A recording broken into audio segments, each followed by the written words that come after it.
దయచేసి పాత మిత్రుడుగా ఒక చిచ్చాగా చెప్తున్నా, చిచ్చా నువ్వు కామ్గా పక్కకు తప్పుకో, రిటైర్గా. ఇప్పుడు నీకు సాహిత్యం మీద మంచి పట్టు ఉంది. ఆయన లిపిలేని భాషలో కూడా రాయగల మేధావితనము, 80,000 పుస్తకాలు చదవడమే కాకుండా ఎంఎస్సి పొలిటికల్ సైన్స్ చేసిండు. ఈ భూమి మీద ఈ చంద్రమండలంలో కానీ నవగ్రహాలు ఈ గ్రహాలలో ఎక్కడ కూడా ఎంఎస్సి పొలిటికల్ సైన్స్ లేదు. కానీ ఈయన ఒక్కడే ఎంఎస్సి పొలిటికల్ సైన్స్ చేసిండు. 80,000 పుస్తకాలు చదివిండు. ఆయన పుట్టే 30,000 రోజులు కాలే. ఆయన 63 ఏళ్ళు 64 ఏళ్ళు తీసుకుంటే 70 ఏళ్ళు ఇంటూ 30 వేసుకున్నా 21,000 రోజులు 23,000 రోజులు అవుతుంది. ఈయన 80,000 పుస్తకాలు చదివిన మేధావి. అసలు గిన్నీస్ బుక్ కాదు, ఈయనకు స్పెషల్ బుక్లు ఇవ్వాలి. ఆ 2 రికార్డులు కూడా అప్లై చేయాలి. ఒకటి ఎంఎస్సి పొలిటికల్ సైన్స్ చదివినందుకు ఒక రికార్డు, 80,000 పుస్తకాలు చదివినందుకు ఒక రికార్డు, ఆ 2.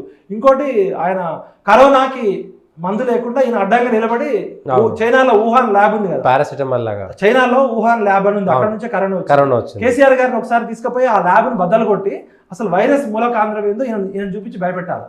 ఈయనతో పాటు నిజామాబాద్ పండు, ఆయన జీవన్ రెడ్డి, ఈ ఆర్మూరు, వీళ్ళంతా ఈ బ్యాచ్ అంతా ఒకటి ఉంది. ఏంటంటే కరోనాని ఇట్లా నిలబెట్టి ఆపిన బ్యాచ్, వీళ్ళందరినీ తీసుకుపోవాలి. ఇంకేమైనా కొత్త వైరస్లు ఏమైనా వస్తుంటే వీళ్ళని మాస్క్ లేకుండా, పీపీ కిట్ లేకుండా తీసుకుపోవాలి. ఇంకోటి ఈయనకి ఒరిజినల్గా కేసీఆర్ గారు సాహితీవేత్త. అద్భుతమైన తెలుగు సాహిత్యంలో, సంస్కృతంలో పద్యాలు చెప్తాడు. లంబాడి గిరిజన భాష, మన బంజారా భాషలో కూడా పాటలు ఆటలు రాయగలడు. కాబట్టి ఈయన ఒక 5-6 భాషల్లో నోబెల్ బహుమతికి అప్లై చేసుకోవాలి. ఈయన సాహితీవేత్త. అసలు ఈయన రాజకీయాల్లోకి రాకపోతే ఈయన మెటీరియల్ వేరే మెటీరియల్, సాహిత్యమైన మెటీరియల్, పాటలు ఆటలు, మంచి డైరెక్టర్ కూడా. రాజమౌళి మనకు ఒక డైరెక్టరే. కేసీఆర్ గారి దగ్గర మంచి మంచి కథలు, పిట్ట కథలు, సొల్లు కబుర్లు, నాకంటే హీరోలు అందంగా ఉంటారు. ఆయన కట్టుకథలు చెప్పడం. ఇలా ప్రపంచం మొత్తంలో బాలీవుడ్ కానీ, హాలీవుడ్ కానీ, టాలీవుడ్ కానీ ఏ సినిమా ఇండస్ట్రీ కూడా కథలు లేవు. కేసీఆర్ గారి దగ్గర రోజుకొక హాలీవుడ్ సినిమాను మించిన కథ చెప్పగలరు. ఎందుకంటే స్టోరీ చెప్పడము, నెరేటివ్ క్రియేట్ చేయడం అనేది అందరితో సాధ్యం కాదు. నేను సిన్సియర్గా చెప్తున్నా.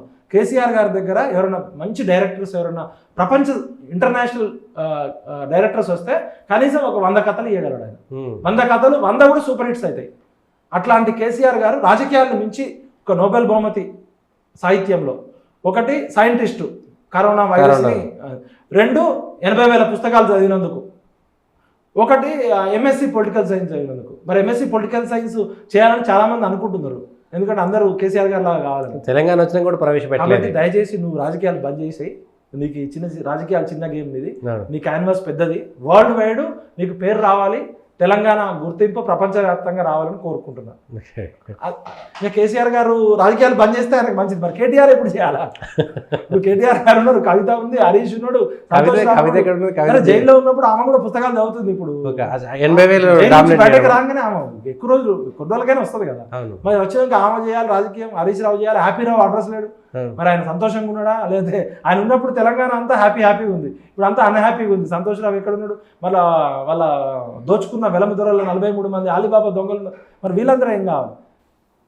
కాబట్టి కేసీఆర్ గారు, మీరు రాజకీయాల్లో తెలంగాణ సాధించారు. తెలంగాణలో ఉన్నంతకాలం మీ పేరు ఉంటుంది, మీ చరిత్రను ఎవరు జరిపేయలేడు. కాబట్టి మీరు హాయిగా సాహిత్యంలోకి వచ్చేయండి. మీ అపాయింట్మెంట్ నేను కూడా కోరుతున్నా. మీరు ఏదైనా కథ చెప్తే నేను కూడా ఒక సినిమా తీసుకుంటాను. థ్యాంక్ యూ విఠల్ గారు.